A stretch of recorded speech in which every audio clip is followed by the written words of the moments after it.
अगर आप नया ऑडियो वीडियो देखना चाहते हैं तो हमारे चैनल को सब्सक्राइब करें और घंटी को दबाना ना भूलें। धन्यवाद।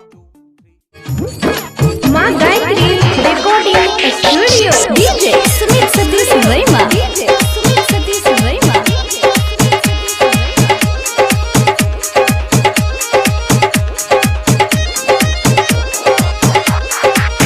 हेगे चल नहीं उतान छौड़ी छौड़ा पटा ले तो गे धीरे से हाँ चल नहीं उतान छौड़ी छौड़ा पटा ले तो गे आ तोरा महीनस में आ तोरा महीनस में बोनस सटा ले तो गे आ तोरा महीनस में बोनस सटा ले तो गे हेगे बोल नहीं तू लहबर नहीं तो लेटा दे तो गे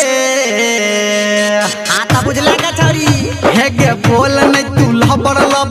नहीं तो लेटा दे तो गे छौड़ा माइनस में बोनस सटा दे तो गे छौड़ा माइनस में बोनस सटा दे तो गे डीजे सुमित सतीश वर्मा। अभी आप सुन रहे हैं सावरिया म्यूजिक।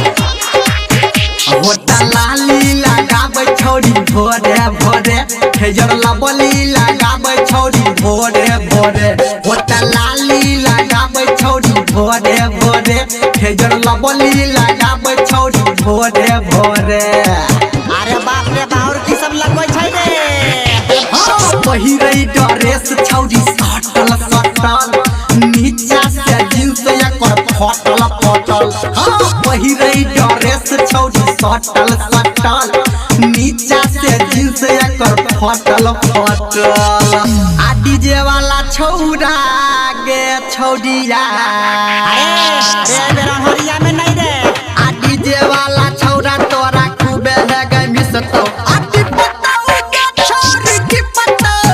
हाय अनहदिया में छौड़ा खूबे टिपतो टिपतो गे छौरी टिपतो हाय डीजे वाला छौड़ा खूबे टिपतो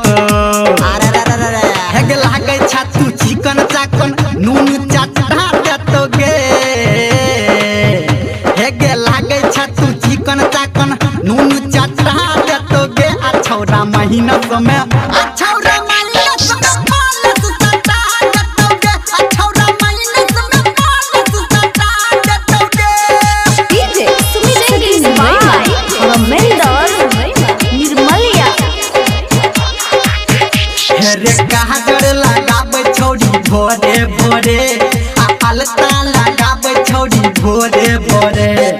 काजर लगाबै छौड़ी भोरे भोरे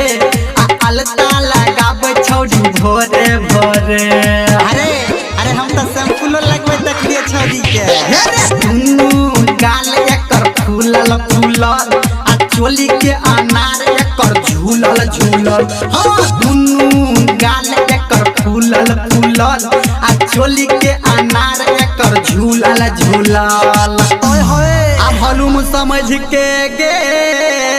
छौरिया आप की कल करे हैं आ भलुम समझ के गे छौरिया ऑपरेटर जब ऐठतो आ ऐठतो गे छौरी ऐठतो